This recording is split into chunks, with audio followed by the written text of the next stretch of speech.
फिलहाल के लिए बिहार चुनाव सबसे बड़ी चर्चा का विषय है, क्योंकि बिहार चुनाव में लैंडस्लाइड विक्ट्री लेते हुए बीजेपी लेड गठबंधन दैट इज एनडीए ने रिकॉर्ड जीत दर्ज की है। और इस रिकॉर्ड जीत के साथ साथ महागठबंधन की जो हार हुई है वो भी अपने आप में एक रिकॉर्ड के समान है। महागठबंधन का जो हाल है वो बहुत बुरा है। मतलब अगर महागठबंधन के टोटल नंबर अभी देखे जाएं तो वो अराउंड 35 के आसपास फ्लक्चुएट कर रहे हैं, 35 से 38 के आसपास नंबर दिखाई पड़ रहे हैं।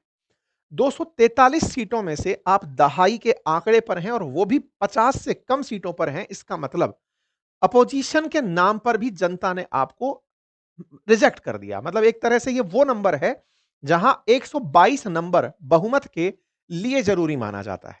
122 में से अगर बहुमत 122 से 10-5 ऊपर नीचे का रहता तो माना जाता है कि अपोजिशन के रूप में तो इन्हें सेलेक्ट किया गया है। आउटराइटली महागठबंधन को अपोजिशन के रूप में भी रिजेक्ट कर दिया गया है। ऐसे रिजल्ट ये दिखाई पड़ रहे हैं। ये बड़ा सरप्राइजिंग नंबर है। बिहार में जहां 2020 में इस तरह से आधी जगह पर जिस तरह का वोट शेयर था उसमें मेजॉरिटी जरूर बीजेपी में एनडीए के पास थी, लेकिन इस बार तो पूरी तरह भगवा रंग में बिहार रंग गया है, एनडीए के रंग में रंग गया है। बीजेपी चूंकि सबसे बड़ी पार्टी बनकर उभरी है तो निश्चित ही कार्यकर्ताओं में जोश है। जोश इस बात का भी है कि क्या बिहार में अब बीजेपी अपना सीएम उम्मीदवार उतार देगी, क्योंकि अभी नीतीश कुमार जी सीएम पद पर बैठे हुए हैं। तो जेडीयू और बीजेपी का जो ये गठबंधन है, इस गठबंधन में बड़ा सवाल इसी बात का कि क्या आने वाले समय में कोई रार देखने को मिल सकती है। क्या जेडीयू के प्रत्याशी को यानी नीतीश कुमार जी की जगह बीजेपी को नेता के रूप में जगह मिल सकती है। तो इसका भी आज के सेशन में हम जिक्र कर लेंगे। आज जिक्र बहुत सी बातों का होगा। जहां एक तरफ जीत का जश्न है, वहीं दूसरी तरफ विश्लेषण की बात है कि एक क्षेत्रीय पार्टी लोक जनशक्ति पार्टी बड़ा नंबर निकाल कर ले गई और कांग्रेस जिसमें राहुल गांधी जी समेत तमाम राष्ट्रीय नेता बिहार के अंदर सक्रिय राजनीति में उतरे और 6 के अराउंड सीटें निकाल कर लाए हैं। तो एक राष्ट्रीय पार्टी के लिए जो लीडर ऑफ अपोजिशन रखती है, जो कि विपक्ष में केंद्र के अंदर विपक्ष का नेतृत्व करती है, उसके लिए एक बड़ा सवाल बनकर उभर रहा है। ऐसे में सीटें बढ़कर के जहां प्रिडिक्शन 160 के आसपास चल रहा था, कोई भी एग्जिट पोल इतना भी सही नहीं था। सारे एग्जिट पोल्स ये तो बता रहे थे कि एनडीए की सरकार आएगी, लेकिन फिर से एक बार एग्जिट पोल गलत निकले और 200 से ऊपर सीटें, जो कि शायद सत्ता पक्ष के लोग भी नहीं सोच रहे थे, उतनी सीटें पाने में कामयाब हो गए। वहीं दूसरी तरफ अगर हम महागठबंधन की बात करते हैं, तो अब हम महागठबंधन के भी प्रमुख आंकड़ों पर नजर डाल लें तो राघोपुरा सीट से तेजस्वी यादव तो कामयाब रहे, लेकिन वहीं बहुत सी सीटों पर जहां पर तेज प्रताप यादव तेजस्वी के भाई अपनी पार्टी से लड़ रहे थे, वो संजय सिंह से हार गए हैं। ऐसे ही छपरा काफी हाई प्रोफाइल सीटों में एक काफी ज्यादा चर्चित सीट जो रही, जैसे छोटी कुमारी ने खेसारी लाल यादव को हरा दिया, और वहीं दूसरी तरफ ताजा ताजा राजनीति में उतरी मैथिली ठाकुर यहां पर 4 बजे तक के रुझानों में आगे चलती हुई दिखाई दी थी। कुल मिलाकर के बिहार के चुनाव में बहुत से चेहरे जैसे सम्राट चौधरी, जिनके खिलाफ खूब सारा ये माहौल बनाया गया था कि इनकी डिग्री और इनके खिलाफ आरोप थे काफी सारे, उसके बावजूद ये 45,000 के मार्जिन से लीड करते रहे। और यहां पर विजय सिन्हा जो हैं, उन्होंने भी अपनी तरफ से जीत दर्ज कराई। कुल मिलाकर के बात यह है कि एक ऐसा जनादेश आया जिस जनादेश ने बहुत से प्रश्नों का जवाब ही खत्म कर दिया, प्रश्नों का ही जवाब नहीं छोड़ा। पहला प्रश्न था कि क्या वोट चोरी होती है? क्या जनता को अपोजिशन यह समझाने में कामयाब हुआ? क्या जनता एक बार भी किसी तरह से अपोजिशन के साथ नजर आई? अपोजिशन ने इतना जबरदस्त तरीके से अपने द्वारा इस मुद्दे को उठाया था कि वोट चोरी हो रही है, और तो और जो एसआईआर रिपोर्ट तैयार की जा रही है वो चुनाव आयोग के द्वारा केवल अपनों को सेलेक्ट करने का प्रयास है और लोगों को बाहर निकालने के लिए की जा रही है। लेकिन क्या जनता तक ये मुद्दे पहुंच पाए? इस मुद्दे पर बिहार कर्नाटक के सीएम सिद्धारमैया, जो कि कांग्रेस पार्टी से हैं, उनका बयान आया कि हमें परिणाम स्वीकार कर लेने चाहिए। और कांग्रेस ने यह बात स्वीकारने के नाम पर सिद्धारमैया जी का यह बयान माना जा सकता है। वहीं दूसरी तरफ जहां महागठबंधन ने अपनी तरफ से तेजस्वी जी को मुख्यमंत्री उम्मीदवार बनाया और मुकेश सहनी को उप मुख्यमंत्री, उन्होंने भी अपनी हार स्वीकारने की बात की है। कुल मिलाकर हार स्वीकारने की जो ये परिपाटी है कि चलिए हम अपनी हार स्वीकारते हैं, बात यही नहीं रुक जाती है। बड़ा सवाल यह बनता है कि ऐसा क्या हुआ? एक होता है एंटी इनकम्बेंसी की जो सरकार है उसके खिलाफ माहौल है। यहां सरकार पिछली बार जितनी सीटों पर थी उससे ज्यादा बढ़कर आ गई है, तो प्रो इनकम्बेंसी कैसे हो गई? मतलब सरकार ने ऐसा क्या कर दिया? तो दो ही सवाल है कि सरकार ने या तो पिछले कार्यकाल में बहुत अच्छा कर दिया, या अपोजिशन को जनता ने रिजेक्ट ही मार दिया कि नहीं, तुम अपोजिशन में भी खड़े होने लायक नहीं हो। ये बहुत बड़ा विश्लेषण है। बिहार और उत्तर प्रदेश को उत्तर भारत की राजनीति के सबसे बड़ी प्रयोगशालाओं में और सबसे बड़े निर्णायकों में माना जाता है। अगर यहां पर भी अपोजिशन अपने विश्लेषण में जितना विश्लेषण वो हरियाणा चुनाव के अंदर, कर्नाटक चुनाव के अंदर किए, अगर बिहार के अंदर भी ये करते हैं कि हम आफ्टर ऑल क्यों हारे और उस मुद्दे तक पहुंचने का प्रयास करते हैं जिस पर आज हम चर्चा करेंगे कि कैसे ये जीतने में कामयाब हुए और कहां महागठबंधन पिछड़ गया, ये बात उनके लिए भी बड़े विश्लेषण की होगी। अगर टू द पॉइंट चलकर बात की जाए कि महागठबंधन कैसे जीता, तो बिहार में जितनी भी लोकल रिपोर्ट्स हमारे साथियों ने की हैं, जो पत्रकारिता से जुड़े हैं, ग्राउंड रिपोर्ट से जुड़े हैं या फिर जो साथी इस समय फील्ड में काफी सक्रिय रहे, उन्होंने कुछ बेसिक बातें बताई। और वो बेसिक बातें ये थी कि बिहार में आप कितने भी समय पर जाइए, आपको सुरक्षा का माहौल महसूस होता है। आप रोज रात 2 बजे भी अगर सड़कों पर हैं तो आपको भय नहीं है। ये बात दर्शाती है कि पुलिस व्यवस्था सही है। दूसरा, आप कितने भी इंटीरियर में जाइए, आपको सड़क वहां पर बनी दिखाई देती है। अर्थात लोगों को जो सुविधाओं के नाम पर सड़क से कनेक्ट किया गया, यह नीतीश कुमार की बड़ी कामयाबियों में से एक रहा। और तीसरा, आप कितने भी इंटीरियर में चले जाइए, आपको वहां लाइट 24 घंटे मिलती है। ये तीन वो बेसिक चीजें थी जिन्हें निश्चित ही एनडीए ने नीतीश कुमार जी के नेतृत्व में सुनिश्चित कर लिया था। चूंकि अपोजिशन अपने 20 साल पुराने दाग भी अब तक नहीं धो पाया था, महागठबंधन ने तेजस्वी जी को, जो कि लालू जी के सुपुत्र हैं, उन्हें मुख्यमंत्री पद पर जैसे ही अनाउंस किया कि ये हमारे मुख्यमंत्री उम्मीदवार होंगे, लोगों में फिर से एक भय का माहौल और पुराना जंगल राज याद आ गया, जो लालू जी के समय पर था, जब लोगों का अपहरण हुआ करता था, छिनैती, फिरैती, डकैती, ये तमाम प्रकार के अपराध जो बिहार में व्याप्त थे, वो कहीं ना कहीं फिर से उतना, आप सोचकर देखिए, ये कुछ ऐसा है कि एनडीए ने लोगों को 20 साल पुराने अपराध भी याद दिला दिला के डरा दिया कि उन्होंने उस समय ऐसे अपराध किए थे। इसका मतलब इतना साल पुराना जो अपराध था, जो 20 साल बाद भी नहीं दुखा है। कुछ पत्रकार साथियों का तो यह तक कहना था कि ग्राउंड पर नीतीश जी के प्रति इतनी प्रो इनकम्बेंसी थी, और यदि यह कहा जाए कि तेजस्वी जी या लालू जी के परिवार के प्रति इतनी, मतलब एक तरह से कहिए कि डिसरेस्पेक्ट थी कि इनको नहीं लाना है, फिर चाहे कुछ भी विकल्प ले आइए, कुछ उस प्रकार से व्यक्ति मतलब अभिव्यक्ति थी। और जब इस तरह की अभिव्यक्ति लोगों के भीतर थी, तो यह निश्चित ही इस बात को भी बहुत गहराई से दर्शाता है कि लोगों ने अपराध के प्रति जीरो टॉलरेंस दिखाया है। और अपराध के प्रति जीरो टॉलरेंस का जो विज्ञापन इन्होंने किया, वो निश्चित ही कामयाब हुआ। महिलाओं के प्रति सम्मान की जो नीतीश कुमार जी की योजनाएं रही, वो उन्हें ग्राउंड तक कनेक्ट करने में कामयाब रही। जैसे रिकॉर्ड तोड़ वोटिंग ने ही यह बात सिद्ध कर दी थी कि 71% वोटिंग, 71.78% महिलाओं की वोटिंग थी, जो ये बात सिद्ध करने में कहीं ना कहीं कामयाब हो रही थी कि वोटर शेयर में महिलाओं का बड़ा शेयर रहा है और महिलाएं निश्चित ही इस बार निर्णायक सिद्ध होंगी। ये यहां पर दिख रहा था। वुमन वोटिंग शेयर बहुत तेजी से निकल कर आया था, रिकॉर्ड वोट शेयर हाइप हुआ था। मतलब इतना जबरदस्त वोट शेयर की जो पिछले रिकॉर्ड थे वो सारे टूट गए। आप अगर देखें तो बिहार में हर बार महिला मतदाता ज्यादा वोट देती है। कारण है प्रवासियों के कारण। प्रवासी मजदूर जो हैं, जो प्रवासी पुरुष हैं, वो दूसरे राज्यों में काम करने गए होते हैं, तो महिलाएं घर पर वोट देने के लिए उपलब्ध होती हैं, वो वोट देने जाती हैं, समय निकालती हैं। बिहार ने हमेशा पिछले 20 साल से ये ट्रेंड देखा है कि महिलाओं का वोट शेयर ज्यादा रहा है, लेकिन वोट शेयर इतना तेजी से बढ़ रहा है, ये दर्शाता है कि महिलाएं ना केवल वोट के प्रति जागरूक हैं, बल्कि अपनी जिम्मेदारी के प्रति जागरूक हो रही हैं। यानी उन्हें पॉलिटिकली इतना अवेयर कर दिया गया है कि आपके अधिकार क्या हैं। और इसमें नीतीश कुमार जी का पिछला शासन बहुत ही बड़ा कंट्रीब्यूटर जताता है। दूसरा, पुरुषों का भी वोट शेयर सिग्निफिकेंट बढ़ा है। पिछली बार से 8% पुरुषों का वोट शेयर बढ़ा है। इसका मतलब जो पुरुष कहीं बाहर थे, वो वोट देने के लिए छठ पूजा के बाद रुके हैं।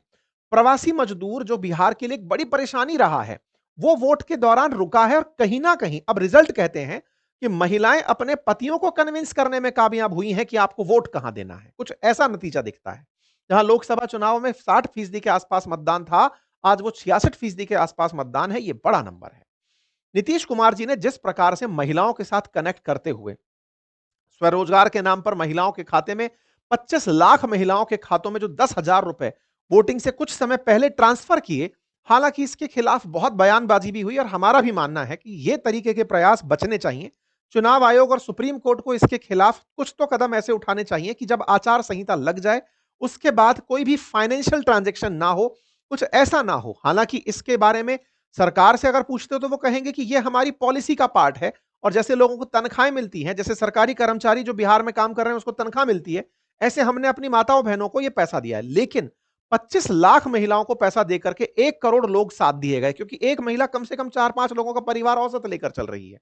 इस तरह की जो 10,000 रुपए की जो लास्ट टाइम पर जो खाते में ट्रांसफर डायरेक्ट बेनिफिट हुआ, इसका महिलाओं के उत्साह में बड़ा कंट्रीब्यूशन दिखा। नीतीश कुमार जी की जो लखपति दीदी योजना है, जिसके चलते महिलाओं के साथ जुड़ाव उनका रहा, वो नेक्स्ट लेवल का रहा। जीविका दीदी हो, लखपति दीदी हो, नीतीश कुमार जी ने महिलाओं के लिए जिस तरह से कार्य किए हैं, वो निश्चित ही मतलब देखने योग्य हैं और सराहनीय हैं। महिलाओं के लिए नीतीश कुमार जी के द्वारा जैसे बच्चियों के लिए स्कूटी, मोटरसाइकिल, ये साइकिल योजना, ये साइकिल दिलाना, पंचायत और नगर निकायों में जैसे स्कूटी हमारे राजस्थान में दी जाती है वैसे मुख्यमंत्री के द्वारा, ठीक है। पुलिस भर्ती में 35% कोटा, नगर निगम निकायों में 50% आरक्षण, ग्रामीण महिलाओं को बदलने वाली जीविका समूह का मॉडल, ये तमाम जो महिलाओं को इंटीग्रेट करने का काम किया गया, उसका असर दिखा। और यही कारण है कि जेडीयू के लिए जीता है महिलाओं का विश्वास, जीता है बिहार, ये सत्य प्रतीत होता है। कहीं ना कहीं महिलाएं राज्य में कैसी कानून व्यवस्था है, इसका परिचायक होती हैं। और महिलाएं परिचायक रही, नीतीश कुमार जी ने उनमें यह विश्वास भरा कि चूंकि आप घर पर हैं, आपके पति बाहर गए हुए हैं, बहुत से घर के सदस्य बाहर गए हुए हैं, आप सुरक्षित हैं, मैं हूं आपके लिए, और आपके लिए यहीं पर स्वरोजगार के साधन विकसित कर रहा हूं। जो लखपति दीदी है, उसका विकास कार्यक्रम भी यही है कि 1 लाख रुपए हर परिवार की आय हो, इस लक्ष्य के साथ ये आगे बढ़ रहे हैं। साथ ही साथ माइग्रेंट का जो मुद्दा बनाया गया था महागठबंधन के द्वारा, सत्तारूढ़ पार्टी ने, एनडीए ने उसे भी अपने पक्ष में घुमा लिया। बीजेपी ने या एनडीए सरकार ने, एनडीए ने अपोजिशन जो प्रवासियों को लेकर बातें बहुत उठा रही थी, उसको ही हथियार बना लिया कि भाई आपके ही जो सहयोगी दल हैं, वो तमिलनाडु के अंदर स्टालिन परिवार है, जो कि बिहारियों के खिलाफ नफरत होता है। ऐसे ही महागठबंधन के ही सहयोगियों में शिवसेना है या फिर मनसे है, वो बिहारियों के साथ बदतमीजी करता है महाराष्ट्र में, और आप उनके सहयोग लेकर बिहारियों से वोट चाहते हैं। तो इस तरह का जो भाव रहा ना, वो महागठबंधन जो प्रवासियों का बात उठा रहा था, वो प्रवासियों को बुला रहा था वोट देने के लिए, वो उन्हीं के खिलाफ हो गया। ये कुल मिलाकर कुछ ऐसे कारण रहे, मतलब कि एनडीए के लिए ये सबब रहा, मतलब सहायता रहा, और इनके लिए एक बड़ा सबब रहा। अब सवाल है कि सर महागठबंधन की हार के पीछे बड़े कारणों में किन्हें काउंट करते हैं? तो देखिए, बहुत से कारण हो सकते हैं जो शुरुआत में भी थे, लेकिन इतना ज्यादा ओपनली बोल करके चुनावों को प्रभावित ना किया जाए। सबसे बड़ी बात यह है कि जो इनके बीच का सामंजस्य है ना, वो कभी ग्राउंड पर आता ही नहीं है। सामंजस्य हमेशा से लीक होता रहा है। यह महागठबंधन बनता है दिल्ली के अराउंड, लेकिन जब ये क्षेत्र में पहुंचता है, क्योंकि क्षेत्रीय पार्टियां हैं, वो अपना क्षेत्र नहीं छोड़ना चाहती। जैसे ममता दीदी को लेकर जाओगे तो वो वेस्ट बंगाल में जाकर इनको छोड़कर आगे निकल जाएंगी। ऐसे ही बिहार में अगर पहुंचे तो बिहार के अंदर जो तेजस्वी हैं, उनकी पार्टी ने, आरजेडी ने, अपने नंबरों को बढ़ाने के लिए भाई सीट दे दो, और कई जगह फ्रेंडली फाइट करी गई। हद यह है कि जब 243 सीटों पर लड़ना है, तो अब 243 से ज्यादा टिकट कैसे बांट रहे हो? इसका मतलब कई जगह ऐसे उम्मीदवार इनको मिल गए कि चलो कोई बात नहीं, महागठबंधन का उम्मीदवार है, अगर मान लीजिए कांग्रेस का है तो कोई बात नहीं भाई, आरजेडी का भी उतार दो, फ्रेंडली फाइट कर लेते हैं। चुनाव में फ्रेंडली फाइट होती है, कोई फ्रेंडली मैच चल रहा है। तो महागठबंधन जो है ना, वो कई जगह फेल हुआ। जैसे बिहार में जहां लोकल मुद्दों को उठाना था, वहां ये वोट चोरी का मुद्दा जो हरियाणा से था, कर्नाटक से था, वहां से उठा लाए। एसआईआर जैसा मामला जो कि बहुत कम समय के लिए एक्टिवेट होना था, उसको बड़ा मुद्दा बनाया। मुद्दों के सिलेक्शन में बड़ी दिक्कत रही। ऐसे मुद्दे उठाए गए जो नेशनल मुद्दे थे, यानी एक प्रकार से प्रतीत यह हो रहा था कि कांग्रेस केवल इसे माहौल पूरे देश में बनाने के लिए यूज कर रही है। उसका कनेक्ट जो है ना, वो बिहार से नहीं है। उसे पूरे देश में दिखना है कि हम कुछ कर रहे हैं, इसलिए उसने उसको भूमि बनाया हुआ है। वहीं दूसरी तरफ एनडीए का जो बूथ मैनेजमेंट था, वो नेक्स्ट लेवल था। आप इससे अंदाजा लगाइए कि जितना भी प्रवासियों को लाने के प्रयास किए जा रहे थे, एनडीए के कार्यकर्ताओं ने एक तो सामंजस्य बढ़िया बना के रखा। 243 सीटें थी तो सब एक दूसरे से मिलकर चल रहे थे, और जब पता था कि इनका घर का परिवार जन मान लीजिए यूपी में रहता है या कहीं और रहता है, उन तक पहुंच पहुंच करके उनको बूथ मैनेज पर मैनेज किया जा रहा था कि आइए वोट देने आइए। तो उनको बुलाया गया। मतलब ये नंबर है यार, 243 सीटों पर 254 उम्मीदवार। महागठबंधन का फेलियर यही दिख जाता है कि क्या कम्युनिकेशन रहा होगा। फ्रेंडली फाइट हो रही है। आरजेडी 143 सीटों पर चुनाव लड़ रही है, कांग्रेस 61 सीटों पर चुनाव लड़ रही है। कई जगह दोनों ने उम्मीदवार उतार रखे हैं। ये बहुत बड़ा फेलियर था। पहले ही दिख गया था कि आंतरिक कलह बहुत ज्यादा हावी हो रही हैं, और ये आंतरिक कलहों का नतीजा निकल कर आया। एक और जो बड़ी बात इन दिनों बहुत ज्यादा ऑब्जर्व की जाने वाली है, उस पर नजर डालिएगा। पिछले कुछ समय में एक बहुत बड़ा ऑब्जर्वेशन धीरे धीरे बाहर आ रहा है। जैसे बीजेपी ने हरियाणा में जाट बाहुल्य है, लेकिन जाटों के खिलाफ बाकी जातियों को एकजुट करने का काम किया है।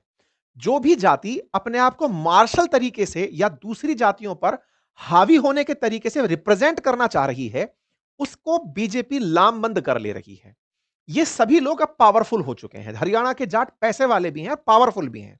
अपनी बातें लाउडली कह पाते हैं लोग, लेकिन जो इनसे डरे हुए हैं, फिर वो जो डरे हुए हैं किसी भी नाम पर, चाहे लाठी के दम पर डरे हुए हों या फिर इनकी बदमाशियों के दम पर कि कल को ये आ गए तो यादव राज पुराना वाला चला आएगा, गुंडा राज आ जाएगा, वो जो भय बैठा दिया गया लोगों के दिमाग में, उसके प्रति सब लोग लामबंद हो जाते हैं।